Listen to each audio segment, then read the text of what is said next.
Herkesin bir derdi var, durur içerisinde, durur içerisinde. Tolstoy'un güzel bir fikri vardır ki, insan bir canlı öz ağrısını hiss edirsə canlıdır, qarşı tərəfin ağrısını hiss edirsə bu insandır. Yəni həkimlikdə məncə ən yüksək zirvələrdən birisi budur ki, qarşı tərəfin ağrısını, acısını biz özümüz hiss etməyi bacarmalıyıq. Bu hissiyat içində də biz nəyə layiq olacaq? Qarşı tərəfə empatiya qurmağı bacarmaq lazımdır.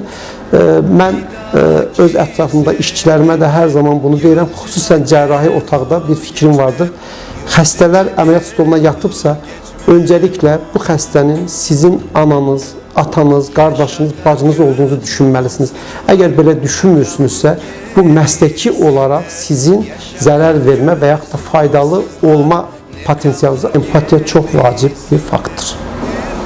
Birinci növbədə bir pasientlə üzləşdiyin zaman hər hansı bir pasient, xüsusən də modern dünyanın pasientində olan bir problemi mötərizədə deyim, çöldən alınan və yaxud da internet alınan bilgilərlə yüklənmiş bir xəstə həkimə gəldiyi zaman ondakı bilgiləri qarşılaşdırır və onun nə qədər doğru danışdığını fikrindədir. Amma nə olursa olsun, hər hansı bir xəstə həkimə gəldi, həkim öz bilgi və savadı, duruşuyla güvən verməlidir və qarşıdakı insanın bütün bilgisi ilə həkimə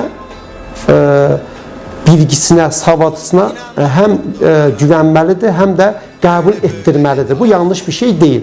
Əgər bir xəstə həkimdə bu güvəni görmürsə, onun fayda olma əmsalı da aşağı düşür.